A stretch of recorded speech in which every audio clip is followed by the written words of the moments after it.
One last call before the break. We'll do it a couple of minutes. Jim Learning, you're on. How are you this morning? Fine, thanks. Yourself? Not bad. What's on your mind? You were talking about the mines up in Lab City and yes, sir. Specifically Wabush cranking back up and value adding. Yes. It's hard to imagine how we can value add anything in Labrador. Mm-hmm. I know this is for the future and good on us for that, and we hope for it, but value adding in the face of the electrical prices that Muskrat Falls is going to kick up would seem impossible. Mm-hmm. If not, it's just simply going to, unless, of course, it's subsidized by the taxpayer, which will have to be. So you see this intimately linked to Muskrat Falls? Well, it all will be intimately linked because Labrador, thanks to the amendment to Bill C-61, is not allowed any competition from anywhere. That means Quebec Hydro power is gone from us. We go from 25 cents a kilowatt, 0.25 cents a kilowatt hour to 40 cents a kilowatt hour. Imagine that. How are you going to value add anything on top of that?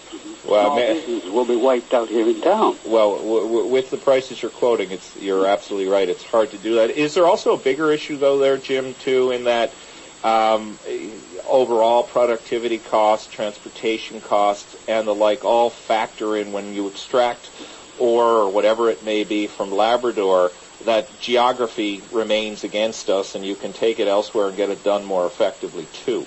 Yes and no to that. Okay. Because if you're value adding on site, then you're transporting a more valuable product. Correct. If you just haul rocks down the road, like as they're doing now, and basically washing the rocks and taking them out, that should not be on at these transportation prices. So you know that they're being heavily subsidized by the province and the territory.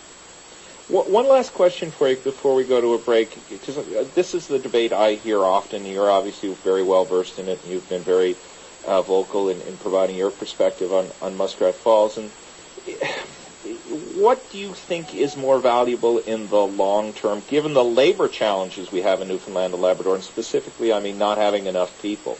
Should we be fighting for jobs, or should we be fighting for better royalty regimes? Well, of course, both. But okay. I think right now it's not real. At this time, it's not really realistic to think that we can value add a lot given the population we have. We know this. Mm-hmm. But slow down the rate of digging the rocks out at least so we can give the future generations some time to do this, to do it right. There's no need to value add everything or to take everything out of Labrador just because we can't value add it. We can leave a lot there. That don't mean shutting anything down. That just don't mean starting paying the subsidies. So more staged development is what you're arguing. Absolutely. Okay. All right. Well, appreciate your call today. Got to take a news break. Hope to talk to you again while I'm here. Thank you. Thanks. Bye. Take care. Was Jim Learning.